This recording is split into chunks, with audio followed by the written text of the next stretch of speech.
अस्सलाम वालेकुम। उम्मीद है आप लोग सब जो है वो खैरियत से होंगे और आप लोग जो है इस कोविड की इस परेशानी में जो है डेफिनेटली अपने आप को भी उन्होंने आप लोगों ने महफूज किया हुआ होगा और अपने जितने भी आपके साथ जो बिलोंगिंग्स हैं उनको आपने जो है सही तरह से जो है उनकी केयर के हवाले से आप उनका ख्याल रख रहे होंगे। आज की हमारी लैब जो है वो प्रीवियस लैब का ही कंटिन्यूएशन है।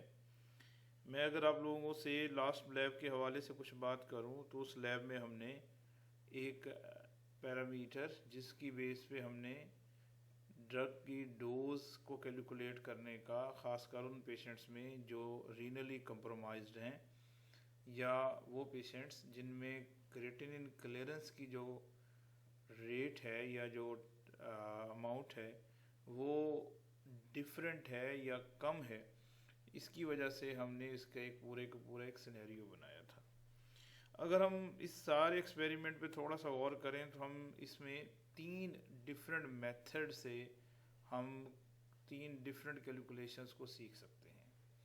फॉर एग्ज़ाम्पल अगर हमने पहली बात करें जिसमें मैंने आप लोगों को स्टार्ट में एक कंसेप्ट दिया था कि हम रेट कैलकुलेट कर लेंगे और रेट का फार्मूला हमारे पास था जो रेट यूरिन का है और उसको हमने प्लस किया था उस केस में जिसमें रेट कांस्टेंट नॉन रीनल और रेट कांस्टेंट रीनल। और जो रीनल के केस में हमने, क्योंकि फार्मूला हमने वी डी ओवर जो है वो क्लियरेंस ओवर वी डी है के आर का फार्मूला, तो इस वजह से हम इसको जब हम राइट कर देंगे 1/d को जब हम कांस्टेंट कंसीडर करेंगे जो कि अल्फ़ा के इक्वल है तो ये इक्वेशन ड्रा होगी। तो एक मेथड तो हमारे पास ये है कि हम रेट मेथड से ड्रग की डोज को फाइनलाइज करें। उसका फार्मूला आप लोगों को ऑलरेडी जो है वो बताया भी गया कि उसमें या तो हम ड्रग की डोज को फाइनल करते हैं या फिर ड्रग के डोज इंटरवल को जो है हम चेंज करते हैं। डोज को हमेशा याद रखा जाए कि कम किया जा होती है और डोज इंटरवल जो है बढ़ाना पड़ता है। इसी वजह से ये जो रेशो है, ये जो के यू ओवर के एन की जो रेशो है, यानी जिसमें रेट ये यूरेमिक डोज के केस में आप इसको जो आपके पास ये रेशो के यू ओवर के एन को आप नॉर्मल डोज से मल्टीप्लाई करेंगे। ये जो फैक्टर है के यू, रिमेंबर के यू जो है वो आपके पास वो अमाउंट है जो कि यूरेमिक पेशेंट्स का है, जो पेशेंट का जो रीनल कंप्रोमाइज पेशेंट है जिसकी क्रिएटिनिन क्लियरेंस वैल्यू जो है वो नॉर्मल नहीं है, उसे आप उस रेट से डिवाइड कर रहे हैं जिसके नॉर्मल क्रिएटिनिन क्लियरेंस वैल्यू है। तो ये जब नॉर्मल नहीं है वो कम है और जब नॉर्मल जो है वो ज़्यादा है तो इट मीन्स आपका ये जो रेशियो होगी के यू ओवर के एन जो लेस देन 1 ही रहेगी। जब ये लेस देन 1 होगी तो इसे हम नॉर्मल डोज के साथ मल्टीप्लाई करेंगे तो यूरामिक डोज हम कैलकुलेट कर सकेंगे। ये हमारे प्रीवियस लैब में हमने इसे जो है वो ऐसे एक एक्सपेरिमेंट की फॉर्म में ड्रॉ भी किया था और उसमें हमने आप लोगों को डिफरेंट टास्क भी दिया था कि अगर क्लियरेंस जो है वो 10 ml पर मिनट हो जाए, 20 ml पर मिनट हो जाए, 30 ml पर मिनट हो जाए, सो ऑन, जितनी जितनी क्लियरेंस की वैल्यूज जैसे जैसे क्रिएटिनिन की चेंज होती चली जाएगी उसी तरह से जो डोज है वो भी चेंज होती चली जाएगी। तो ये एक कंसेप्ट था डोज की कैलकुलेशन का। इसी सेम सिनेरियो पे हमने डोज इंटरवल की बात की थी। हमने ये कहा था कि जो रिकमेंडेशन ये हैं कि दो काम में से एक काम किया जा सकता है, या तो आप डोज को कम कर दें या फिर आप डोज इंटरवल को बढ़ा दें। तो इससे पहले वाली बात में मैंने आप लोगों को ये बताया था कि हम डोज को कम कैसे करेंगे, यानी जो रेशो है यूरामिक पेशेंट्स की रेट की और नॉर्मल पेशेंट्स की जो रेट की क्लियरेंस के चेंज की, उसे हम नॉर्मल डोज से मल्टीप्लाई करते हैं। लेकिन यहाँ अगर आप देखें डोज इंटरवल के केस में, इस केस में हमने जो है वो इन्वर्स यूज़ किया है, यानी जो हमारे पास जो रेट क्रिएटिनिन क्लियरेंस के चेंज होने का और क्रिएटिनिन क्लियरेंस का नॉर्मल कंडीशन में, उससे अब डिवाइड करेंगे यूरेमिक पेशेंट के रेट के केस में। और ये फैक्टर अब क्योंकि डेफिनेटली के एन की वैल्यू ज़्यादा होती है और के यू की वैल्यू कम है तो अल्टीमेटली ये फैक्टर मोर देन 1 आएगा। जब ये मोर देन 1 आएगा तो इसे हम डोज इंटरवल जो नॉर्मल था उससे हम मल्टीप्लाई करेंगे। इसके लिए भी आप लोगों को एक एक्सपेरिमेंट बना के दिया जिसमें हमने ये कहा कि हम इसमें ये देखेंगे कि अगर क्रिएटिनिन क्लियरेंस जो है वो 10 ml पर मिनट है, 20 ml है, 30 है, 40 है, सो 90 ml पर मिनट तक है, तब हमारे पास हम डोज इंटरवल पे कैसे कंप्रोमाइज़ कर सकते हैं। उस लैब का कंक्लूजन ये था कि इस लैब में हमने ये फाइंड करना कि भाई ये जो हमारे पास जो ड्रग्स की लिस्ट है जो नेक्स्ट टेबल में है, उस टेबल में हम लोगों को ये देख के कि भाई इसमें हमारे पास कौन सी ड्रग जो है वो कौन सी कैटेगरी में है, और वहाँ से हमने नोमोग्राम को यूज़ किया था। आप लोगों को बिल्कुल याद होगा, ये मैंने एक एग्जांपल भी ली थी लिंकोमाइसिन की, कि लिंकोमाइसिन एक ऐसी ड्रग है जिसकी डोज 500 मिलीग्राम है और हर 6 आवर्स के बाद जो है पेशेंट को दी जाती है। लेकिन अब अगर हमें ये कहा जाए कि क्रिएटिनिन क्लियरेंस बिल्कुल ज़ीरो हो गई है, अब जब क्रिएटिनिन क्लियरेंस ज़ीरो हुई है तब आपको डोज क्या एडजस्ट करना है, इसके लिए आपके पास डिफरेंट स्टेप्स थे। आपने सबसे पहले देखना था कि आपके पास जो लिंकोमाइसिन है वो किस ग्रुप में है। तो लिंकोमाइसिन जिस ग्रुप में एग्जिस्ट करती है वो है ग्रुप 6। यहाँ देखा जाए तो इन्होंने 40 जो है वो इसका रेशो भी दिया हुआ है KU/KN परसेंटेज में, या इसको हम और ईजी करना चाहें तो हम इसे इस नोमोग्राम में सर्च कर सकते हैं। इस नोमोग्राम में आपने ये देखा कि हम क्योंकि F की बात कर रहे हैं और क्रिएटिनिन क्लियरेंस हम बता रहे हैं कि 0 है, तो 0 पर जो F की वैल्यू है वो हम उसको नोट कर लेंगे 0.42 के करीब है, यानी वैसे 42 है लेकिन अब क्योंकि परसेंटेज में दिखा हुआ है आप इसे अब 100 से डिवाइड कर देंगे तो 0.42। अब इस 0.42 को आपने मल्टीप्लाई कर देना है जी इसकी डोज से, तब आपके पास जो है वो डोजिंग इंटरवल के थ्रू जो है डोज कैलकुलेशन के थ्रू आ जाएगा। यहाँ देखिए ये हमारे पास जो थी जो इसी एक्सपेरिमेंट में जो हमने इसकी लिंकोमाइसिन की एग्जांपल लिया हुआ था, इसमें 500 मिलीग्राम है और इसको हमने इस 0.42 से मल्टीप्लाई किया है, तो हमारे पास 212 मिलीग्राम पर 6 आवर्स जो है वो हमारे पास ये डोज की कैलकुलेशन हुई है। बिल्कुल सेम केस में अगर हमें यह कहा जाए कि क्रिएटिनिन क्लियरेंस अब 10 ml पर मिनट है, जैसे मैंने आप लोगों को टास्क दिया था 10 ml पर मिनट, 20 ml पर मिनट, 30 ml पर मिनट, तो अब दोबारा फिर आप उसी जगह पर जाएंगे उसी नोमोग्राम में, और यहाँ अब आप जो क्रिएटिनिन क्लियरेंस को ऑब्जर्व करेंगे वो आपने पहले मेजर किया था 0 पे। अब रिमेंबर 0 के बाद ये जो लाइन है ये 5 है, उससे अगली लाइन जो है वो 10 है, 15 है, देन 20 है।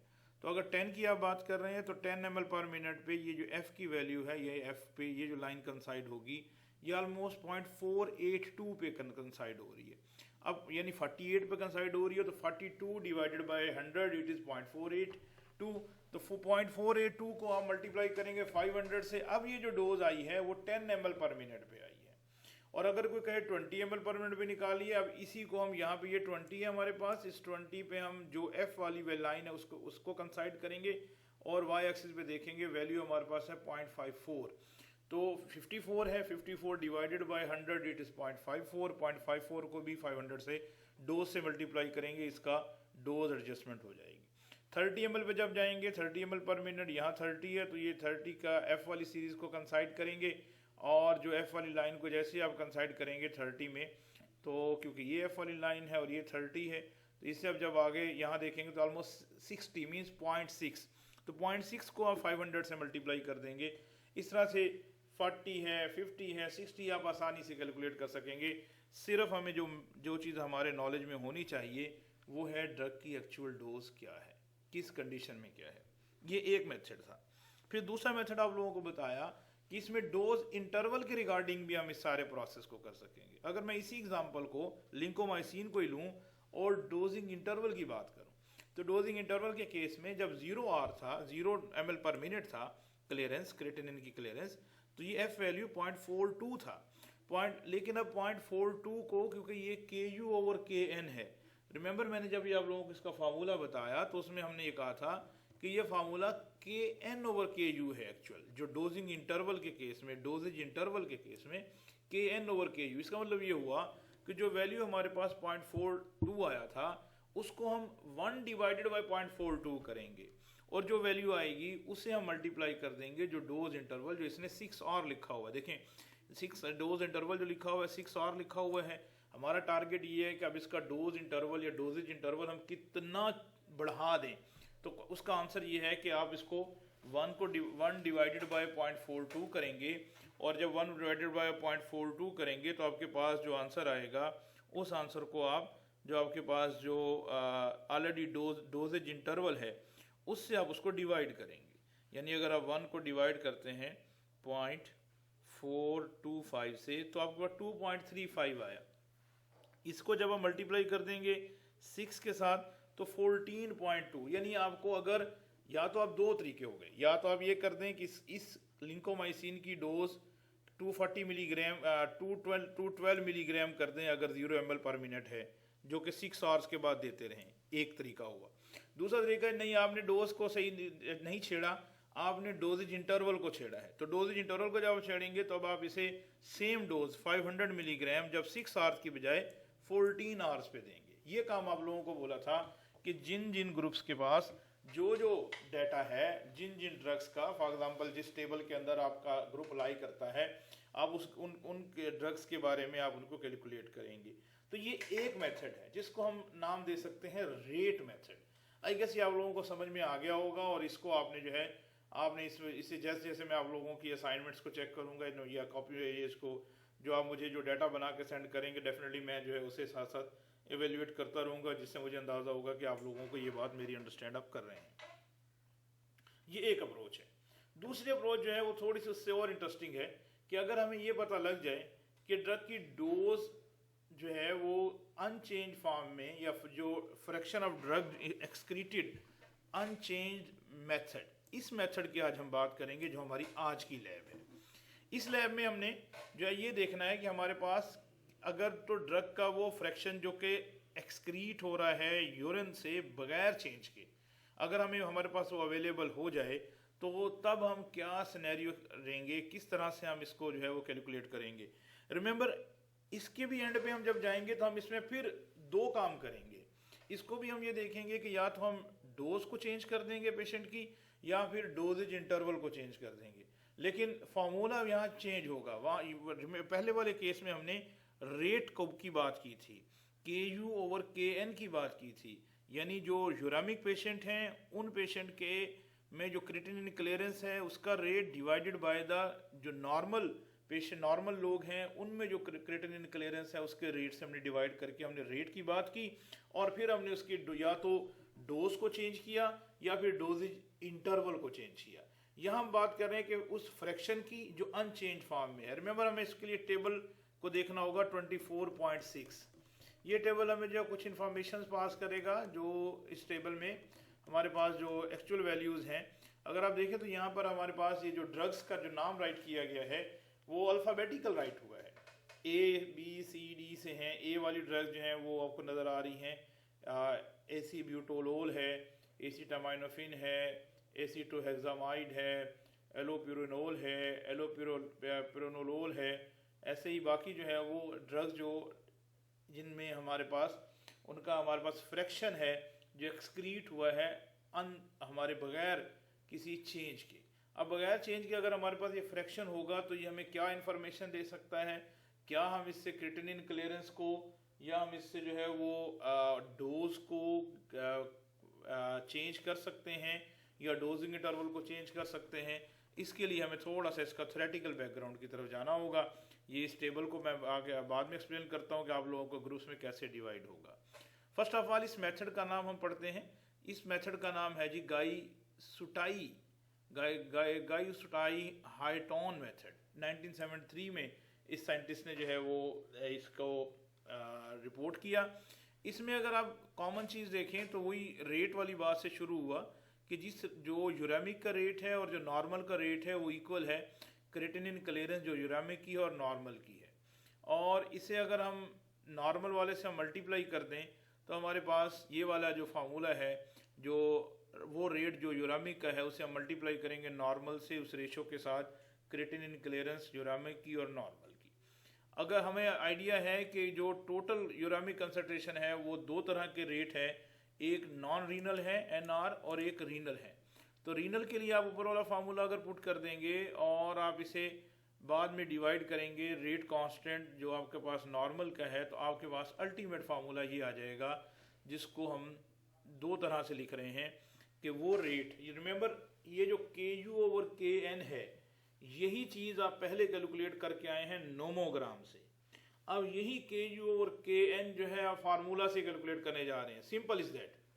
यानी हमारे पास जो fraction of drug excreted unchanged की जो कंडीशन है, इस कंडीशन में आप जो डायरेक्ट आपके पास जो रेट है KU/KN, आप इसे इस फॉर्मेट में कैलकुलेट करने जा रहे हैं, जिसमें आप 1 माइनस FE है fraction of drug excreted unchanged plus FE clearance का रेशो यूरेमिक का विद नॉर्मल के साथ, या इसको और सिंपलीफाई कर लेंगे तो 1 माइनस FE। ये देखें FE की वैल्यू आपके पास इस टेबल में एग्जिस्ट करती है।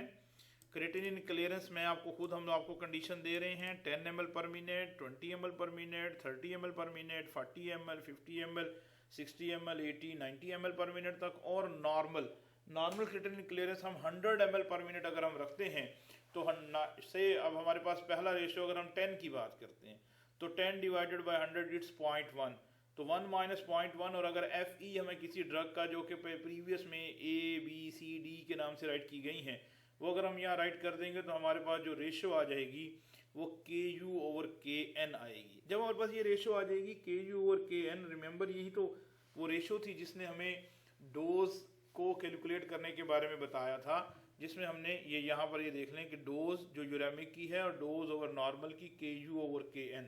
रिमेंबर इस डोज जो नॉर्मल वाले को मल्टीप्लाई कर देंगे इस रेशो के साथ, बिल्कुल वैसे ही याद रखें ये रेशो हम 3 तरह से कैलकुलेट कर चुके।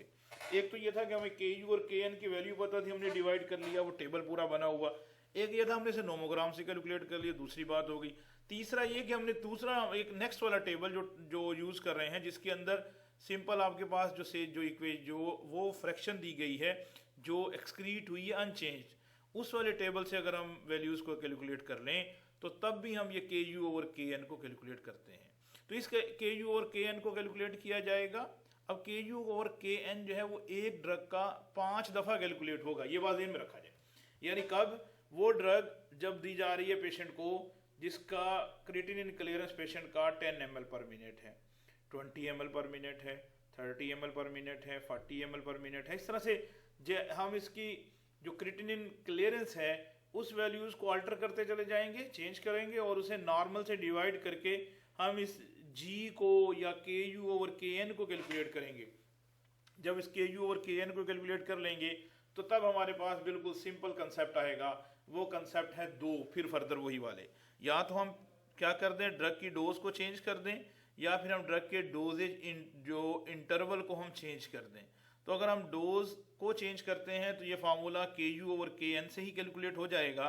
लेकिन अगर हम इसे डोजेज इंटरवल से कैलकुलेट चेंज करना चाहेंगे तो इसको हम इन्वर्स करेंगे, यानी हमारे पास जो KU/KN की वैल्यू आई है उसको हम 1 से डिवाइड कर देंगे, यानी 1/KU/KN is equal to KN/KU। इस वजह से हम यहाँ पर राइट कर देंगे जो हमारे पास, फॉर एग्जाम्पल हम ऊपर वाली इस एग्जाम्पल की हम बात कर रहे हैं, यहाँ पे एक एग्जाम्पल इन्होंने राइट किया है कि एक ऐसा अडल्ट पेशेंट है जिसकी एज जो है 52 ईयर्स है और उसका 75 kg जो है उसे जो है उसका वेट है, उसका सीरम क्रिएटिनिन जो वैल्यू है 2.4 मिलीग्राम पर डेसीलीटर है, और जो पेशेंट को जेंटामाइसिन सल्फेट दिया जा रहा है ग्राम नेगेटिव इन्फेक्शन को कंट्रोल करने के लिए, और उसका जो यूजुअल डोज है जेंटामाइसिन की जो पेशेंट्स को जो नॉर्मल रीनल फंक्शन में दी जाती है वो 1 मिलीग्राम पर kg हर 8 घंटे के बाद देते हैं। मल्टीपल IV बोलस इंजेक्शन दिए जाएंगे। जेंटामाइसिन सल्फेट जो है वो अवेलेबल है 2 ml वायल में, जिसमें 40 मिलीग्राम जेंटामाइसिन सल्फेट है। और कैलकुलेट क्या करें कि creatinine clearance in the patient by the Cockcroft Gault method, ये हमने ऑलरेडी मेथड पढ़ा हुआ, और उसके बाद appropriate dose regime for gentamicin sulphate for this patient in the milligram and ml। तो पहले वाले फार्मूला में हम इसे पहले स्टार्ट कहाँ से लेंगे जी, पहले हम इसकी जो क्रिएटिनिन क्लियरेंस है वो मेजर करेंगे। रिमेंबर मैंने आपको बोला था वहाँ पर हमारे पास 140 माइनस हमारे पास जो था वो एज था, और उसे हम मल्टीप्लाई करते हैं पेशेंट के वेट से और डिवाइड करते हैं 72 और इंटू 2.4। ये अब इसको जब सॉल्व करेंगे तो आपके पास जो क्रिएटिनिन क्लियरेंस आई है 38.919 ml पर मिनट आई है। इस समय एक और चीज़ भी हम इसको अंडरस्टैंड कर रहे हैं कि अगर हम किसी भी इंडोर पेशेंट को या किसी भी पेशेंट की हम लैब रिपोर्ट्स को देखते हैं और उसे देख के अगर हमें ये करना हो कि हमें ये बताना पड़े कि जी इस पेशेंट की क्रिएटिनिन क्लियरेंस कितनी है, और अगर वहाँ पर देखें 2 तरह के पैरामीटर हो सकते हैं लैब फाइंडिंग में, या तो क्रिएटिनिन कंसंट्रेशन हो सकती है, यूनिट्स उसके मिलीग्राम पर डेसीलीटर हो सकते हैं, मिलीग्राम परसेंट हो सकता है, milligram percent weight by volume हो सकता है, या फिर जो है मिलीग्राम पर लीटर हो सकता है, ग्राम पर लीटर हो सकता है। ये यूनिट्स हैं क्रिएटिनिन कंसंट्रेशन के, जो कि सीरम क्रिएटिनिन कंसंट्रेशन के नाम से राइट की जाएगी।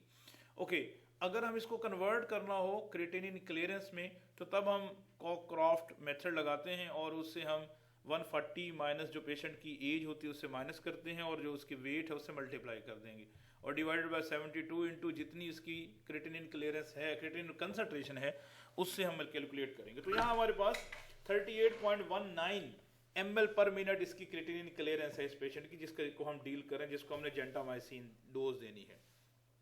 डेफिनेटली कम है पेशेंट जो, क्योंकि हमारी जो रिक्वायर्ड थी वो 100 ml पर मिनट था और जब हम इसको जब हमने कैलकुलेट किया तो 38.19 ml आया। इट मीन्स ऑलमोस्ट 40 ml पर मिनट है। अब यहाँ पर दो सिनेरियो है हमारे पास, या तो हम इसको नोमोग्राम पे ले जाएं कि क्रिएटिनिन क्लियरेंस में हम नोमोग्राम पे चेक करें कि यही ड्रग जो जेंटामाइसिन है वो कौन से ग्रुप में, और वहाँ पे जाके हम KU और KN कैलकुलेट करें और डोज को फाइनल कर दें। ये हम बहुत आसानी से कर सकते हैं। दूसरा मेथड ये है कि हम रेट के बजाय हम इसका डोज हम जो है वो फ्रैक्शन उस ड्रग की तरफ जाएं जिसमें वो फ्रैक्शन जो अनचेंज जो है वो एक्सक्रीट होती है यूरिन से, या उसको अनचेंज फॉर्म में, उसको अगर हम यूज़ कर लें। अगर हम उसे यूज़ करेंगे तो डेफिनेटली हमें उस टेबल की तरफ मूव करना होगा और उस टेबल में वो जो वैल्यू राइट की हुई है वो 0.98 है जेंटामाइसिन के लिए, 0.98। तो 39.8.9 डिवाइडेड बाई 100, ये हमारे पास जो ये पेशेंट का किडनी का वो आपका पेशेंट का जो क्रिएटिनिन वैल्यू हुआ, क्रिएटिनिन क्लियरेंस 100 जो है वो उसका नॉर्मल कंडीशन में वो उसी एज के। तो सारे को हमने सॉल्व किया तो हमारे पास जो रेशियो आई है 0.39 आई है। रिमेंबर अगर हम इसको नोमोग्राम में देखते तब भी ये वैल्यू 0.39 ही होती। तो 0.39 मल्टीप्लाई बाय, अब डोज जो नॉर्मल डोज दी जा रही है उससे आप डोज को मल्टीप्लाई कर देंगे तो आपके पास वो जो पेशेंट है वो जो उसका जो आपके पास जो रेट है, क्योंकि ये रेट है बेसिकली KU ओवर KN, तो इस रेट को अब आप मल्टीप्लाई कर देंगे किसके साथ जी, जो आपके पास जो नॉर्मल डोज है 75 मिलीग्राम, तो इसको आपके पास 29.25 मिलीग्राम आपके पास ड्रग आई है जो आपने पेशेंट को देनी। अच्छा, अगला सवाल ये था कि वो 40 मिलीग्राम का तो एक इंजेक्शन था, 40 मिलीग्राम इंजेक्शन सल्फेट जो था उसको कंसंट्रेशन में था। अब उसको क्योंकि आपने 29 मिलीग्राम देना, इट मीन्स आपने 30 मिलीग्राम आपने इसको ड्रग देनी। तो 30 मिलीग्राम में उसको आप पूरा 1 ml इंजेक्शन देने की बजाय आप उसे 0.75 ml इंजेक्शन देंगे। आपने उसके डोज को कम कर दिया है। इस बात को अंडरस्टैंड किया जाए। बिल्कुल सेम सिनेरियो में हम अपनी कैलकुलेशंस को कर रहे होंगे। उसके बाद अगर आता है कि हमने डोजिंग इंटरवल में चेंज लाना है, नहीं जी हम मतलब वही डोज रखना चाह रहे हैं लेकिन डोजिंग इंटरवल चेंज करना चाह रहे हैं, बिल्कुल हम क्लियर रहेंगे कि पहले हमने KU ओवर KN निकाला था, वो वैल्यू थी 0.39, तो अब हम इसको 1 डिवाइडेड बाय 0.39 कर देंगे। तो जब हम इसको 1 डिवाइडेड बाय 0.39 करेंगे तो ये 2.56 आया, 2.564।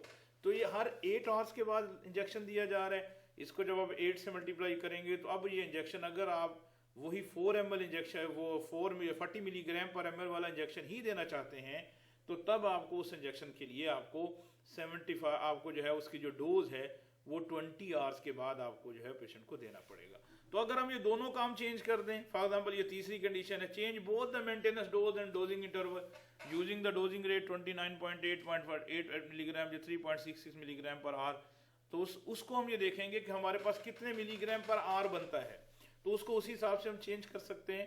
यानी अगर हम ये थोड़ा सा एक और डिफरेंट कंसेप्ट है कि ये देखें 3 अप्रोचेज है। मैं बार बार इस बात को मैं फोकस कर रहा हूँ कि हमारे पास किसी भी ड्रग की क्रिएटिनिन की बेस पे डोज को एडजस्ट करने के 3 अप्रोचेज हैं।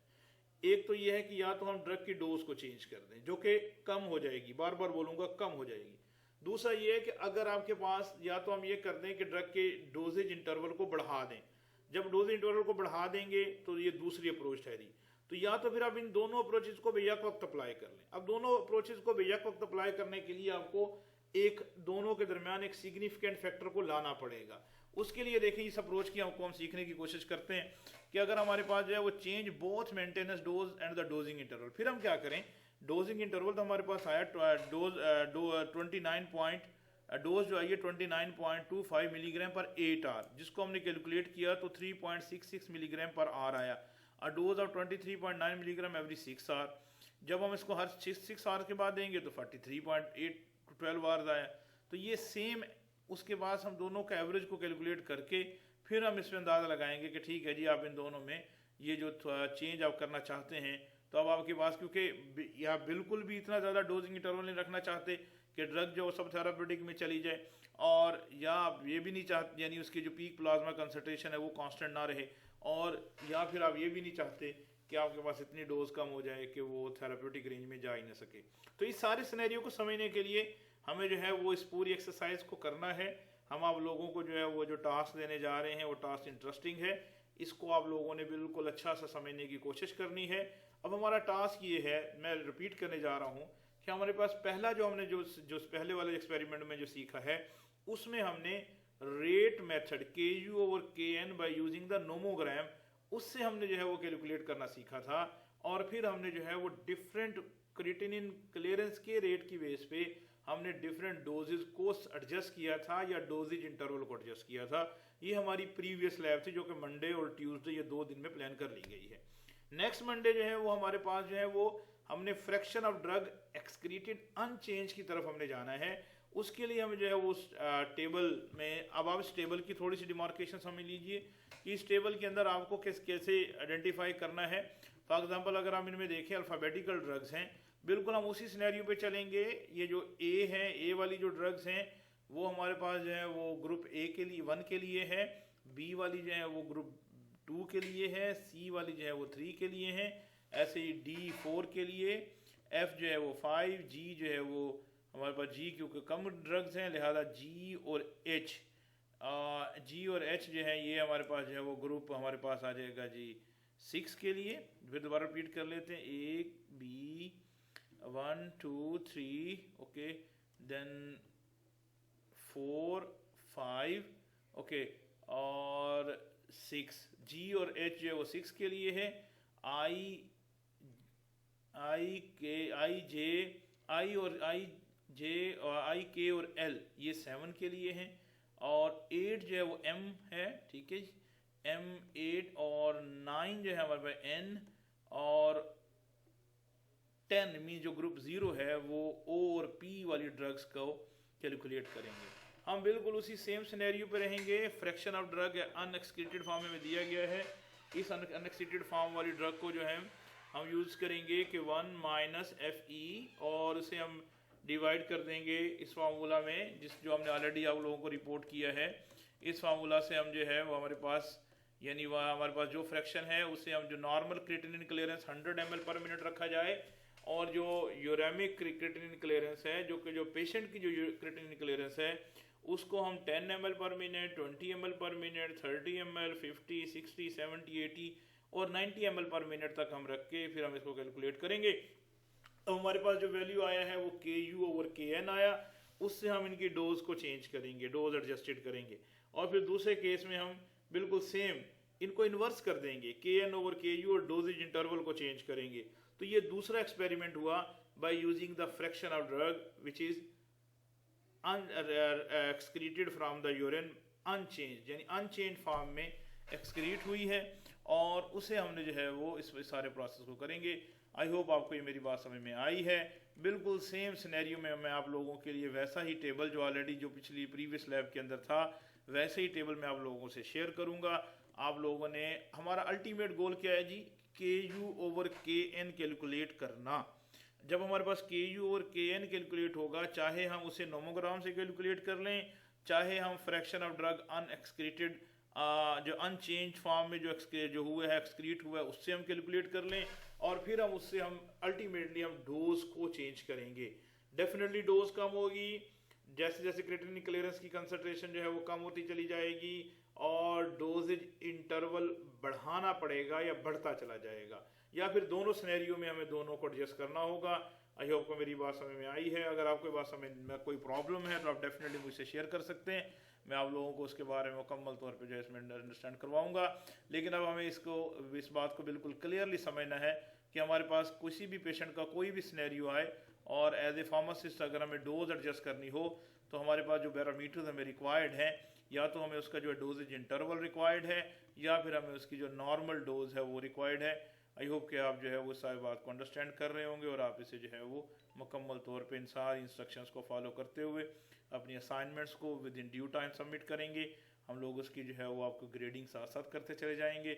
यही ग्रेडिंग आपकी जो है पूरी लैब का जो है पार्ट बनता जाएगा, और अल्टीमेटली हम इसको जो है आप लोगों की एवेल्यूशन के लिए भी यूज़ करेंगे और आपके जो फर्दर जो प्रमोशन के लिए भी यूज़ होगा। Thank you very much.